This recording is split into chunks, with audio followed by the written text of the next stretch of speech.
Ce matin, nous continuons dans le livre du prophète Osée avec les versets suivants. Dites à vos frères, amis et à vos sœurs, Roama, plaidez contre votre mère, car elle n'est pas ma femme et moi je ne suis pas son mari. Qu'elle ôte de sa figure les signes de ses prostitutions et de son sein les signes de ses adultères. Sinon, je la déshabille entièrement, je la mets comme au jour de sa naissance, je la rends semblable au désert. Je la fais devenir comme une terre aride. Je la fais mourir de soif et je n'aurai pas compassion de ses fils, car ce sont des fils de prostitution. Excusez-moi. Alors que ça bénisse sa parole, on va prier. Seigneur Dieu, on veut se placer devant toi comme des disciples au pied du Maître, parce qu'on veut être instruit. On veut que nos pensées soient renouvelées par ta parole. Seigneur, que tu puisses nous purifier, nous sanctifier par ta parole et corriger nos pensées qui ne sont pas alignées sur les tiennes. Seigneur, nous te prions aussi que tu nous donnes de mettre en pratique ce qu'on apprend, d'intégrer ta parole à nos vies. Amen. Alors, la semaine passée, on avait vu que Paul et Pierre citent tous deux le livre d'Osée pour dire que la promesse que Dieu fait de rétablir la situation de son peuple passe par l'entrée des païens dans le peuple de Dieu. Alors, si certains ont manqué cette prédication, elle est sur notre page YouTube. Dans les versets que nous venons de lire, le péché de Gomère est exposé. Maintenant, qu'est-ce que le péché? L'apôtre Jean dit, quiconque commet le péché commet aussi une violation de la loi. Et le péché, c'est la violation, on pourrait traduire la transgression de la loi. Alors, le péché n'est pas une transgression d'une tradition. Le péché n'est pas le fait d'avoir une incompréhension différente sur un sujet biblique, à moins qu'il s'agisse d'une hérésie. Le péché n'est pas d'avoir une opinion différente sur un sujet quelconque. Le péché n'est pas le fait de ne pas être d'accord avec le pasteur. Il y a des gens qui ont été disciplinés parce qu'ils n'étaient pas d'accord avec le pasteur, puis le pasteur a braqué l'argument qui cause une division qui s'oppose à l'autorité. C'est pas du péché, ça, hein. Le péché se définit par rapport à la loi de Dieu et elle seule. Mais discipliner quelqu'un, par exemple, parce qu'il croit qu'on devrait parler en langue, à mon avis, c'est abusif. Dans ces cas, les anciens devraient expliquer avec la Bible pourquoi nous croyons que les dons miraculeux sont terminés. Et si la personne maintient sa position, ben à ce moment-là, on lui suggère de se relocaliser dans une église qui adhère à cette pratique. Mais il n'y a pas de péché, c'est juste une divergence d'opinion. Je dis ces choses parce que je sais que des gens sont accusés d'avoir commis un péché alors que ce n'est pas le cas. Euh, alors, l'apôtre Jean définit le péché comme étant la violation de la loi, dans le contexte, c'est la loi de Dieu. Dans ces versets qu'on a lus d'Osée, le Seigneur appelle Israël à dénoncer le péché d'Israël. Ceci nous montre qu'un individu ne peut pas se cacher derrière sa communauté. Chaque Juif qui voyait toutes les abominations d'Israël avait la responsabilité de les dénoncer. Ça demande du courage et ceux que le Seigneur envoyait pour parler ont payé un prix élevé pour avoir dénoncé le péché de la nation. Alors, il y a un exemple dans 2 Chroniques 24. L'Esprit de Dieu revêtit Zacharie, fils du sacrificateur Yehoiada. Il se tint devant le temple, plutôt devant le peuple, et lui dit, Ainsi parle Dieu. Pourquoi transgressez-vous les commandements de l'Éternel? Vous n'aurez pas de succès car vous avez abandonné l'Éternel. Il vous abandonnera. Alors ils conspirèrent contre lui et le lapidèrent par ordre du roi dans le parvis de la maison de l'Éternel. Imaginez, ils ont tué celui qui exhortait à revenir à la loi de Dieu. Ils l'ont lapidé dans le parvis de la maison de l'Éternel, c'est-à-dire dans le temple. Et Jésus a bien résumé la situation. Jérusalem, Jérusalem, qui tue les prophètes et qui lapide ceux qui te sont envoyés. La semaine passée, nous avions vu que les apôtres reprennent des paroles d'Osée pour les appliquer à l'Église. C'est donc que nous devons parler du livre d'Osée en tirant des applications pour l'Église. Le texte d'Osée nous enseigne que ce ne sont pas tous les humains qui sont dans le peuple de Dieu. Le fils d'Osée et Gomer, euh, le fils d'Osée et Gomer, oui, s'est appelé Lo-Ami parce que ça signifie pas mon peuple. Et la raison n'était pas ethnique, mais morale. Et la semaine passée, on avait vu aussi qu'Abraham a eu deux fils, mais qu'un seul est fils de la promesse, Isaac. Puis Isaac a eu deux fils, Ésaü et Jacob. Et Dieu a aimé Jacob et a haï Ésaü. Ceux qui choisissent la voie du péché ne peuvent faire partie du peuple de Dieu. Le chrétien, c'est celui qui a rejeté sa vie passée, qui était voué au péché, cette vie qu'il vivait selon ses désirs charnels et non les désirs du Seigneur. Cette vie où c'était la loi du péché qui dominait sur lui et non pas la loi de Dieu. Et ça nous montre que l'Église doit examiner les personnes qui veulent adhérer. Quand nous accueillons une personne comme membre, par le baptême ou par transfert, nous sommes en train de reconnaître l'authenticité de sa profession de foi. Nous ne sommes pas infaillibles. Les apôtres se sont trompés, nous allons nous tromper, ou des gens vont nous tromper par leur hypocrisie. Mais de notre côté, on ne peut pas être parfait, mais on doit prendre nos responsabilités pour examiner autant que faire se peut. La nation juive avait un appel, c'était d'être le peuple mis à part pour le Seigneur afin d'être la lumière des nations. Comme nous l'avions vu, l'ancienne alliance en était une d'ombre et de préfiguration. La nation juive trouve son éclosion par l'Église. C'est pourquoi l'Église est appelée le temple de Dieu qui est saint, et c'est ce que vous êtes, nous dit Paul. L'Église n'est pas le gentil rassemblement qui ouvre les portes de sa membriété à quiconque. L'Église est le rassemblement de ceux que Dieu a sauvés et il nous appelle à marcher dans la sainteté. Et il nous appelle à accueillir ceux qui veulent marcher dans la sainteté. Et c'est parce que l'Église est le temple saint qu'on doit rejeter le péché dans nos vies, mais aussi traiter le péché de ceux qui parmi nous déviraient. Il ne s'agit pas de se débarrasser de ceux qui pêchent gravement, mais de les aider à prendre le chemin de la repentance. C'est évident qu'il y a une manière de faire pour traiter le péché. Nous devons vérifier à savoir s'il y a vraiment un péché. Parfois, il y a simplement méprise. Hein? J'avais déjà donné l'exemple. Vous me voyez prendre une marche bras dessus, bras dessous avec une jeune femme de 30 ans. Là, vous dites, il n'est pas correct, il n'est pas avec sa femme, etc. Puis là, vous me rencontrez, puis je vous dis, c'est vrai, c'est pas Lorraine, mais c'est ma fille.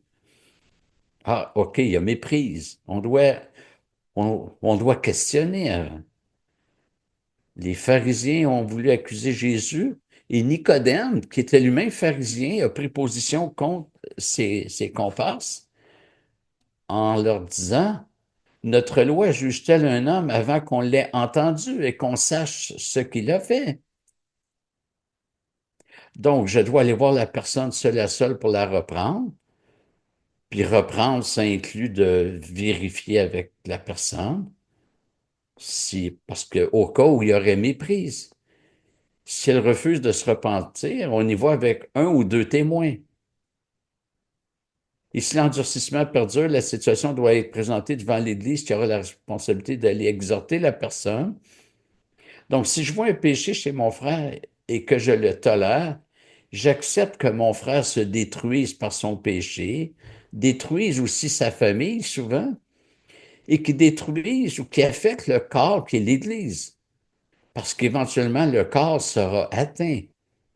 Ne savez-vous pas qu'un peu de levain fait lever toute la pâte? C'est dans un contexte de péché dans l'Église que Paul dit ça aux Corinthiens. L'Église doit dénoncer le péché pour le traiter. Mais la Bible nous fournit aussi un cadre pratique pour le faire. Et on entend parfois des raisonnements qui conduisent à tolérer le péché. Certains disent que nous ne pouvons pas reprendre l'autre parce que nous sommes tous pécheurs. J'ai pas à reprendre l'autre parce que je suis pécheur. C'est vrai qu'on est tous pécheurs. Mais un chrétien n'est pas seulement un pécheur, il est un pécheur repentant. Et c'est à des pécheurs repentants que Dieu demande d'aller reprendre son frère ou sa sœur qui a péché. Oui, je dois vérifier si j'ai une poudre dans mon œil, mais si c'est pas le cas, je suis habilité pour aller reprendre mon frère ou ma sœur. D'autres disent que nous devrions tolérer le péché au nom de l'amour. Ben, il n'y a aucun amour à tolérer le péché. Quel parent qui aime son enfant va le laisser s'épanouir dans son péché? C'est pas de l'amour, c'est de laisser l'autre aller à la destruction. Hébreu 12 nous dit, car le Seigneur corrige celui qu'il aime et frappe de verge tout fils qui l'agrée. Donc, la discipline ne vise pas à satisfaire une frustration, ni à se débarrasser d'un membre insupportable, ni à écarter un membre qui serait en désaccord avec le pasteur sur un point qui ne relève pas des doctrines fondamentales. La discipline vise à gagner le frère, nous dit Jésus. Pas le gagner à moi, le gagner à la cause de l'Évangile, à la vocation de l'Église, à la marche chrétienne, le gagner au Christ finalement. Et donc, c'est par amour que je dois dénoncer le péché et le traiter. C'est vraiment par amour. Et si j'ai pas cette disposition d'aimer la personne d'un amour réel, ben je ne suis pas la bonne personne pour aller reprendre l'autre. Galates 6.1 dit, vous qui êtes spirituels, reprenez-le. Alors, notre but, c'est de gagner la personne, mais si la personne rejette les interventions, ben l'Église doit exclure cette personne. Paul a écrit, qu'ai-je en effet à juger ceux du dehors? N'est-ce pas de ceux du dedans que vous êtes juges? Ceux du dehors, Dieu les jugera. Expulsez le méchant du milieu de vous.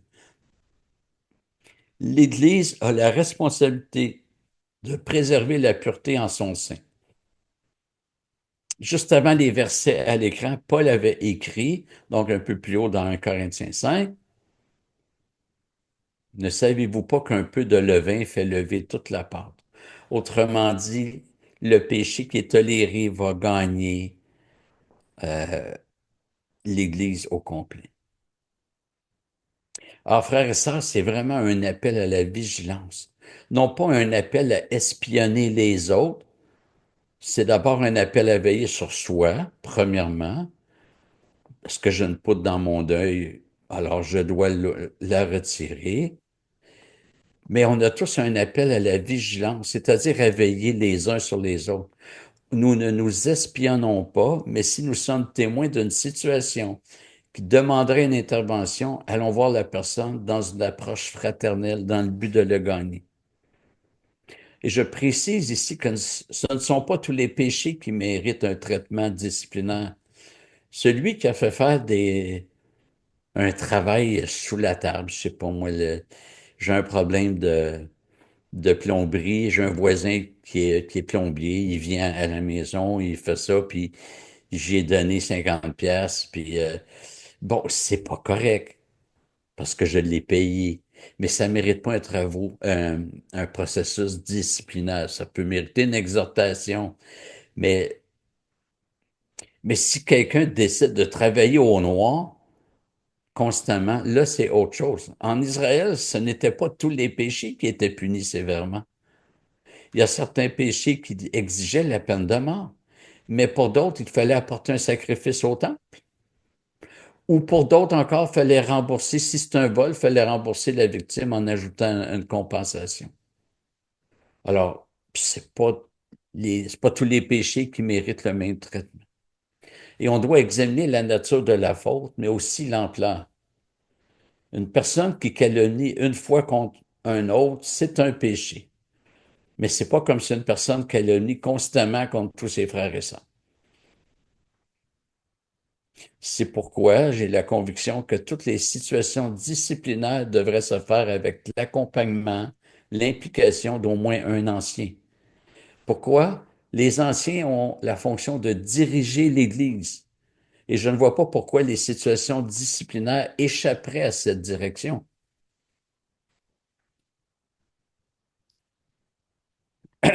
Et plus personnellement, la situation de Gomère et ses enfants devrait nous avertir du danger du péché pour chacun de nous. Hein, sur certains produits chimiques, le gouvernement oblige à mettre une tête de mort parce que ça peut être toxique, parce que c'est un produit toxique. Alors, il y a ce qu'on appelle la fiche signalétique là, qui décrit les dangers pour chaque produit. Ben, le péché, là, il y a une grosse tête de mort sur lui.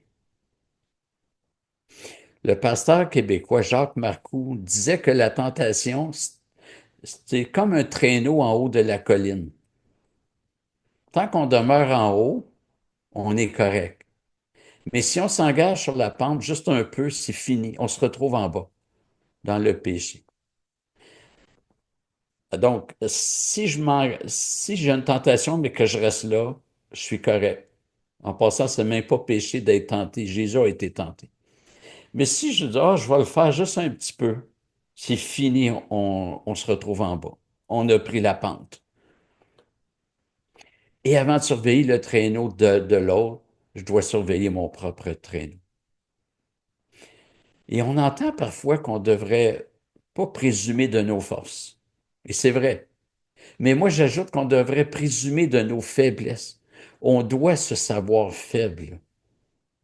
L'apôtre Pierre avait présumé de ses forces et Jésus l'a ramené à la réalité. Pierre prit la parole et dit à Jésus, quand tu serais pour tous une occasion de chute, tu ne le seras jamais pour moi. En fait, il disait, moi, je ne tomberai pas dans le compromis, je vais résister jusqu'au bout. La réponse de Jésus suit immédiatement.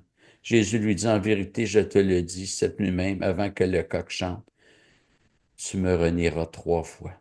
Pierre avait présumé de ses forces, alors qu'il aurait dû présumer de ses faiblesses. Dans les versets d'Osée qu'on a lus, il y a un appel à la repentance. Quel autre? Donc, que Gomère ôte de sa figure les signes de ses prostitutions et de son sein les signes de ses adultères. L'Église ne doit pas seulement dénoncer le péché, elle doit prêcher la repentance en vue du pardon.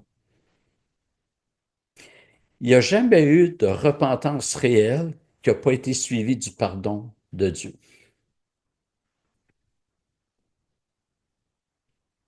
Et c'est normal que l'Église, que les chrétiens s'attendent à ce que celui qui veut appartenir au peuple de Dieu abandonne sa vie de péché. Évidemment, nous allons tous chuter, mais qu'il soit résolu à lutter contre le péché dans sa vie, premièrement. Mais la repentance ne consiste pas seulement à changer ses pratiques. La repentance doit débuter par un changement d'opinion, un changement radical de la pensée. La nouvelle alliance, c'est pas que Dieu nous donne de nouveaux comportements, c'est qu'il nous donne un nouvel esprit, un nouveau cœur. Et ça va produire de nouveaux comportements. Il nous donne de changer d'opinion sur la morale, sur ce qui est bien ou mal. Donc, une réforme n'est possible que dans un changement de cœur, sinon elle sera superficielle. Cela dit, la personne est responsable de son péché, même si Dieu n'a pas fait cette œuvre en elle. Et il y a quelques raisons pour expliquer cela, comme pourquoi la personne est responsable de son péché, même si Dieu n'a pas fait cette œuvre en elle. Ben, la première est simple, c'est que Dieu a dit que le pécheur est responsable de son péché.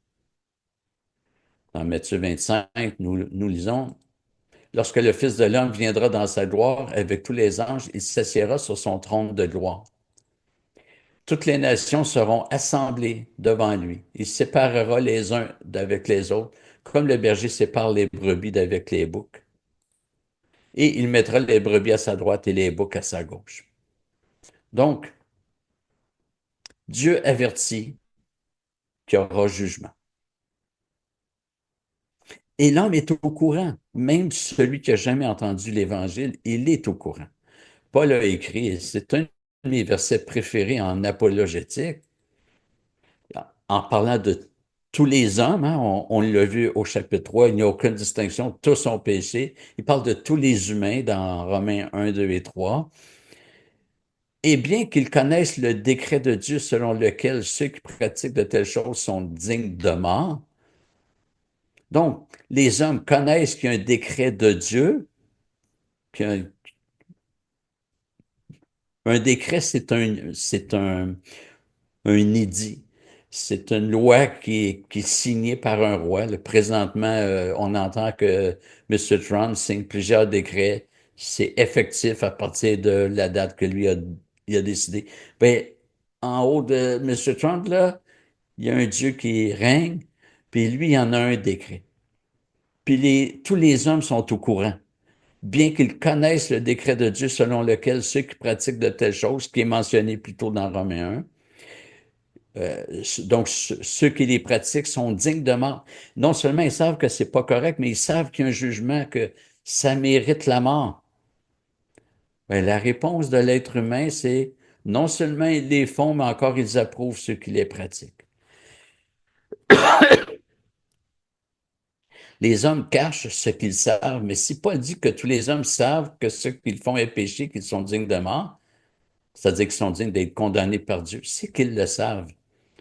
Même celui qui se dit athée, il sait ces choses-là. Et Dieu a placé dans la conscience de chaque être humain, donc la conscience, c'est un mécanisme qui suffit à rendre l'homme responsable de son péché, et Dieu a placé en lui le témoignage de la loi de Dieu.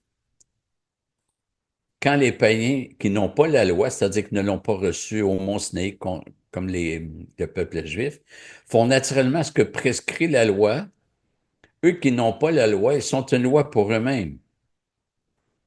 Ils montrent que l'œuvre de la loi est écrite dans leur cœur, leur conscience en rend témoignage et leur raisonnement les accuse ou les défend tour à tour. Donc ici, c'est les 10 commandements. Dans le contexte, Paul prend comme exemple quelques-uns des 10 commandements. Et tous les hommes savent que tuer, c'est péché. Même s'ils n'ont jamais lu la Bible, ils savent que tuer, c'est péché. Donc, le pécheur est informé de son péché de l'intérieur, au moins par sa conscience, par l'œuvre de la loi qui est placée en lui. Et ça, c'est suffisant. Paul dira dans Romains 1, ils sont donc inexcusables. Mais en plus, la personne est en contact avec la révélation, donc la révélation spéciale, comme le peuple juif, ben, elle aura reçu non seulement de l'intérieur, ce qu'on a vu, mais aussi de l'extérieur à la personne, la vérité sur le péché. Maintenant, est-ce que ces informations sont suffisantes pour qu'une personne soit sauvée? Ben, la réponse, c'est non. Il y a 2 semaines, je vous ai dit que le Seigneur rejette son peuple, c'est-à-dire la nation juive. Il l'a rejeté sur la base de l'alliance mosaïque. C'était une alliance des œuvres. T'obéis, t'es béni. Tu désobéis, t'es maudit. C'était une alliance conditionnelle, on l'avait vu. Et comment le Seigneur va restaurer son peuple? On a vu la semaine passée que les apôtres Paul et Pierre sollicitent tous deux un texte du livre d'Osée pour affirmer que c'est par l'entrée des païens au sein du peuple de Dieu que le Seigneur relève son peuple. Et ce peuple, c'est l'Église. L'Église qui rassemble des Juifs, ceux qui ont vraiment cru, et les païens qui vont croire aussi, qui vont accueillir le Messie. Et l'Église, elle est appelée la colonne et l'appui de la vérité. Et la vérité, ça doit inclure la dénonciation du péché avec l'annonce du jugement à venir. mais aussi le moyen de le traiter en vue du salut, c'est-à-dire la repentance et la conversion à Jésus-Christ. Et c'est triste de voir, et c'est pas juste triste, c'est dramatique de voir que l'Église moderne parle de moins en moins du péché. On parle de ce qui plaît aux gens, on leur donne la musique selon leur goût. Il y a des églises, et plusieurs, euh, on va voir leur site Internet, il n'y a aucune confession, aucune profession de foi, mais il y a un onglet pour parler de la qualité du groupe de musique. Euh, on parle plus du péché. Si on faisait dans la même ville deux conférences, une sur les bénédictions, puis l'autre sur le péché, pas sûr qu'il y aurait grand monde à celle sur le péché. Paul a écrit à Timothée, donc un pasteur, prêche la parole, insiste en toute occasion, favorable ou non, convainc, reprend, exhorte, avec toute patience et en instruisant. Car il viendra un temps où les hommes ne supporteront plus la saine doctrine, mais au gré de leurs propres désirs, avec la démangeaison d'écouter, ils se donneront maître sur maître, ils détourneront leurs oreilles de la vérité et se tourneront vers les fables. Et Paul dit à Timothée, lutte contre ça. Toi, prêche, exhorte, reprends. L'Église a besoin d'une deuxième réforme. Revenir aux Écritures comme sola scriptura. Sola scriptura, c'est une expression latine qui veut dire l'Écriture seule. Toutes les Églises citent les Écritures. Et même les témoins de Jéhovah, les Raéliens, les catholiques et bien d'autres. Les Raéliens s'appuient sur Genèse 1:1. Au commencement, Dieu créa, et le mot Dieu, je l'ai déjà dit, c'est un pluriel, Elohim. Alors, les Raéliens disent que les Elohim, c'est des extraterrestres. Beaucoup de groupes citent les Écritures. Mais de moins en moins ont l'Écriture comme seule base d'autorité, comme règle de conduite dans les églises. On parle de la Bible le dimanche matin, puis après ça, on veut nommer des anciens. On nomme un comité. Euh, la Bible dit jamais de faire ça. On laisse l'Église décider seule. L'Église dit, la Bible dit jamais de faire ça. Bref, l'Église est dirigée soit par des comités ou par 50% plus un des membres. C'est un éloignement de la parole et on voit ce que ça donne. Les églises s'intéressent de plus en plus à la récréation et de moins en moins à la recréation. On va relire les versets 4 à 6. Plaidez, plaidez contre votre mère. Donc, la mère, c'est Gomer. Plaider, c'est adressé au fils, car elle n'est pas ma femme, et moi je ne suis pas son mari. Quel autre de sa figure les signes de ses prostitutions et de son sein les signes des adultères? Sinon, je la déshabille entièrement, je la mets comme au jour de sa naissance, je la rends semblable au désert. Je ne sais pas si vous voyez ici un renversement de l'ordre créationnel. Alors, après le péché, Dieu avait revêtu Adam et Ève. Puis à la création, Dieu avait mis de l'ordre en créant les végétaux, jour 3 de la création. Ici, c'est comme si Dieu renverse. On avait vu un texte de, je pense que c'est Jérémie ou Ézéchiel il n'y a pas longtemps. Le péché, c'est une décréation. Et ici, il annonce un peu la même chose. Je la fais devenir comme une terre aride. Je la fais mourir de soif et je n'aurai pas compassion de ses fils, car ce sont des fils de prostitution. Autrement dit, si les fils ne dénoncent pas leur mère, ils seront eux aussi traités comme des fils de prostitution. La non-dénonciation est complicité et complaisance. Le problème pour eux, c'est que la participation dans le péché conduit à la participation dans le jugement de Dieu. C'est pourquoi l'Église doit dénoncer.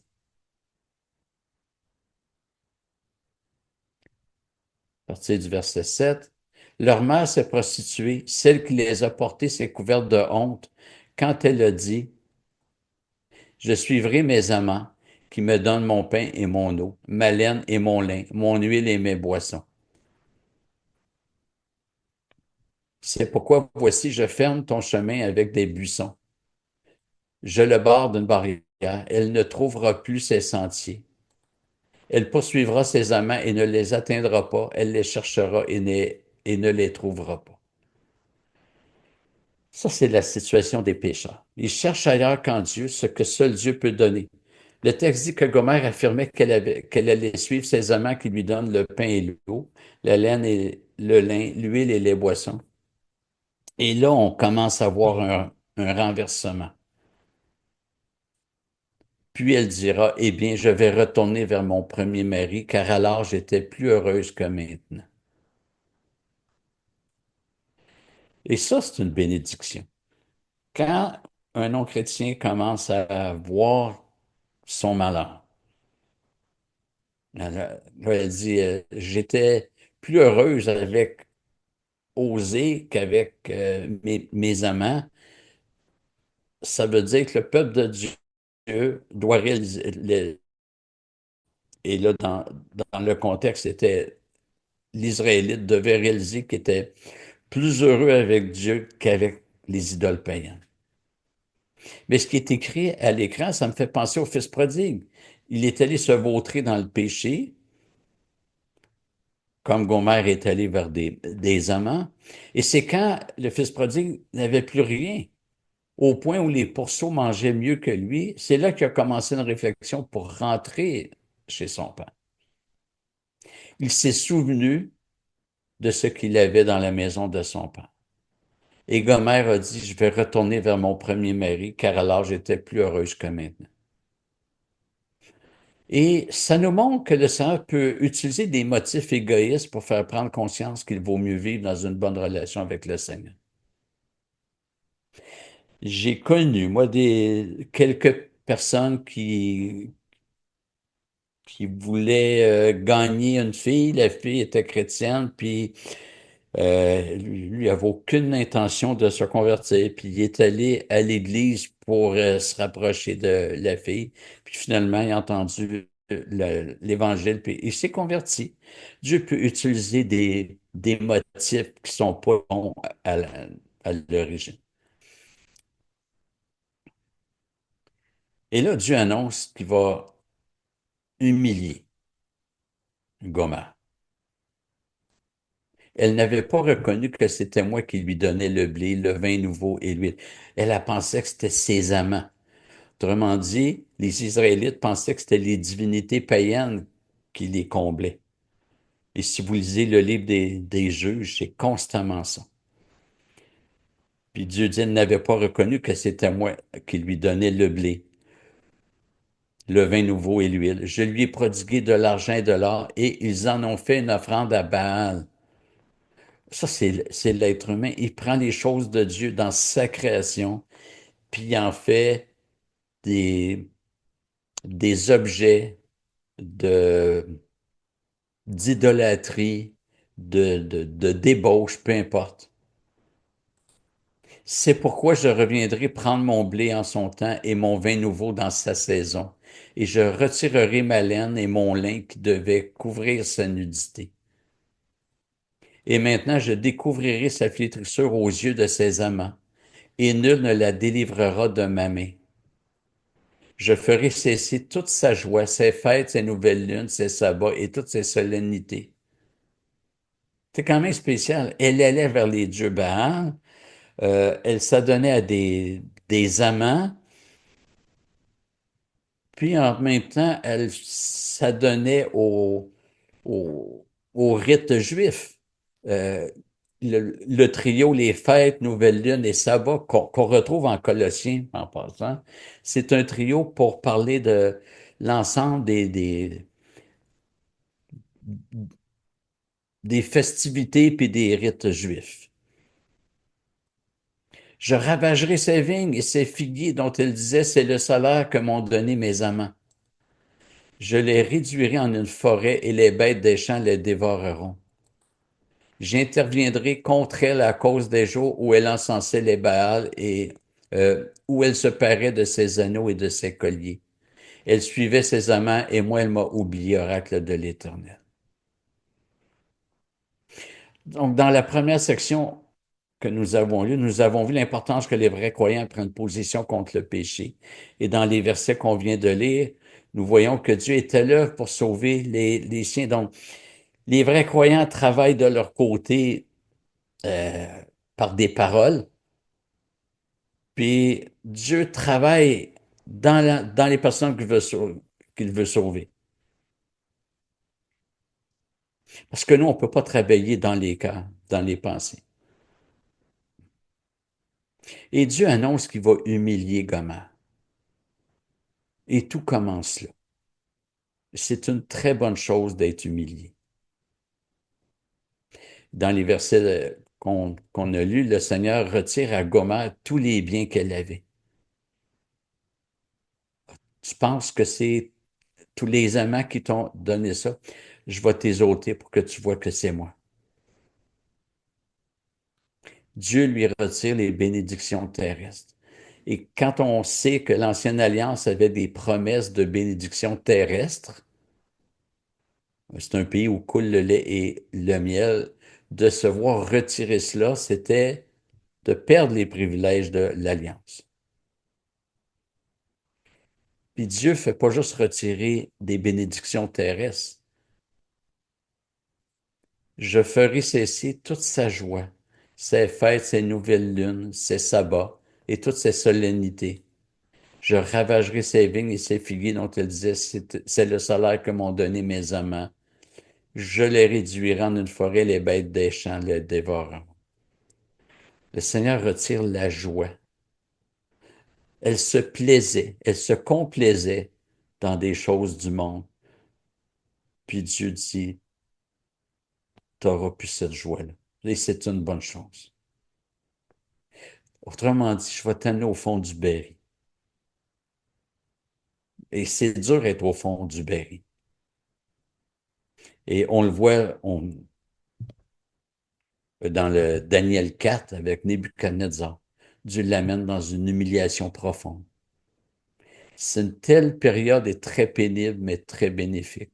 Un jour, quand j'étais vraiment abattu, vraiment, puis j'ai pas été diagnostiqué, mais à chaque fois que je lis sur la dépression, je me reconnais. Et je suis tombé sur des versets dans les psaumes. Il y en a un qui dit, avant d'avoir été humilié, je m'égarais. Maintenant, j'observe ta parole. Avant d'être, avant d'être humilié, je me croyais apte. Je me croyais compétent pour diriger ma vie. Mais en réalité, ma vie était une faillite, un échec lamentable. Je n'avais plus de joie dans ce qui faisait ma joie. Le Seigneur m'a montré que je ne pouvais compter sur moi-même. Je me croyais fait d'acier, puis j'étais fait de paille. Puis Salomon a écrit, confie-toi en l'Éternel de tout ton cœur et ne t'appuie pas sur ton intelligence. D'autres traduisent par ne t'appuie pas sur ta sagesse. Et un autre dans le psaume 119, il m'est bon d'être humilié afin que j'apprenne tes prescriptions. Quand Dieu nous humilie pour le salut, c'est tellement une bénédiction. Il n'y a pas d'apprentissage des prescriptions de Dieu si on est dans l'orgueil. Parce que si on est dans l'orgueil, on va lire et on va dire, ouais, Dieu dit ça, mais moi je pense que on est orgueilleux. Mais si on est humble, on va dire, ben, j'ai rien en moi. J'ai rien à puiser en moi. J'ai aucune lumière en moi. Ma lumière, c'est Dieu. Il m'est bon d'être humilié afin que j'apprenne tes prescriptions. Et Dieu nous humilie pour le salut. Ça fait mal, c'est douloureux, mais c'est bénissant. Et moi, je loue le Seigneur pour ce moment, cette période où j'étais abattu. Dieu nous montre notre petitesse, notre vulnérabilité. Et c'est là qu'on commence à s'appuyer sur le Seigneur. Tant que je me pense fort, je vais me fier sur moi. Mais quand je comprends que je suis petit, je vais me fier sur le Seigneur. Paul dit, même que nous sommes rien. Si quelqu'un croit être quelque chose alors qu'il n'est rien, il s'illusionne. C'est comme si j'ai une chaloupe en bois et que le fond extérieur qui touche à l'eau est pourri.